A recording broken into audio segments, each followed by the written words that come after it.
Amen. Le foyer d'un disciple, selon la parole de Dieu. Amen. C'est très important et à chaque fois qu'on célèbre et qu'on fête la famille, qu'on se souvienne un peu de ce qu'il dit les Écritures. Amen. Et moi, j'ai commencé cet enseignement avec ces côtés où nous allons voir le foyer. Dites à ton voisin, tu dois fonder un foyer. Alléluia. Et à d'autres, tu peux lui dire que tu vis dans un foyer.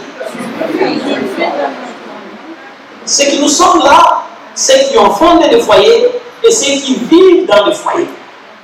Mais le problème, c'est que j'aime bien quand on donne ce nom foyer, qui de l'hébreu est Esh. Esh, qui est tout simplement le feu dans son commencement. Ça vous donne déjà une idée. Alléluia. Donc, quand on est en train de fonder le foyer, amen, le foyer, on peut le définir comme étant un lieu où habite la famille. N'est-ce pas vrai? On peut aussi définir ça comme étant une demeure, parce que c'est aussi une demeure. On peut aussi dire la famille elle-même est un foyer. Alléluia. Et tout comme on peut aussi dire un milieu familial. Le foyer, c'est une âme. Ou voire même c'est le feu lui-même. C'est pourquoi beaucoup déjà, quand nous regardons cette définition, vous ne pouvez pas réclamer vivre dans le foyer sans savoir que ça doit chauffer. Alléluia. Alléluia.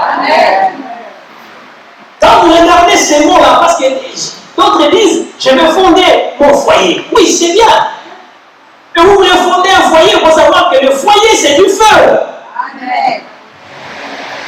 Donc, c'est un endroit où tout brûle. Alors maintenant, qui sont prêts?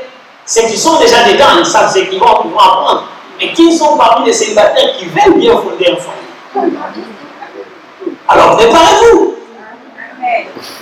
Parce que fonder un foyer, ce n'est pas toujours la joie. Amen.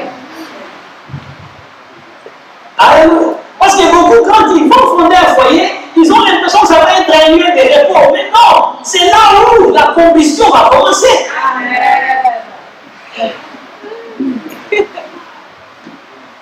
Alors ceux qui ne veulent pas brûler, restent chez eux, seuls.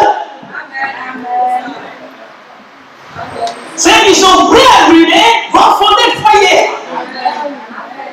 Mais si tu n'es pas encore prêt à brûler, reste encore avec le Seigneur. Alléluia. Je ne sais pas à qui je parle ce matin, mais je pense qu'il en est vraiment important que vous puissiez vous rendre compte que nous ne pouvons pas entrer dans le foyer en oubliant que c'est du feu. Les disciples ou chrétiens et le royaume du Père, le monde de la mère et un paradis pour les enfants dans un esprit céleste et divin en Christ. Alléluia. Un foyer et le royaume du Père. Aïe, aïe, aïe, les pères sont contents. Ils sont en royauté. Mais vous êtes dans la royauté dans un monde qui ne vous appartient pas. Dans un monde qui appartient à la mère. Et dans un lieu que vous n'avez pas constitué, et c'est Dieu l'a construit, alors ça devient un paradis pour les enfants. On parle plutôt des idéaux ou l'idéal biblique. Donc, quand dans votre foyer, le père ne règne pas,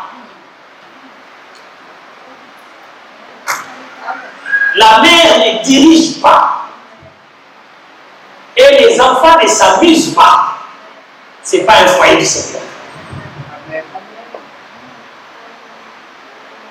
Vous voulez que je répète? Si dans votre foyer, le père ne règne pas, et la mère ne dirige pas, et les enfants ne s'amusent pas dans le paradis, ce n'est pas un foyer du Seigneur.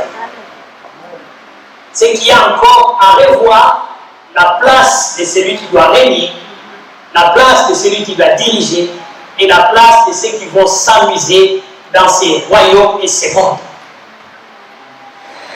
Amen. Donc, qu'est-ce qui se passe dans un foyer? Les pères ou les maîtres de la maison règnent. Régner, ça veut dire écrire des décrets. Mais l'application des décrets ne dépend pas de toi.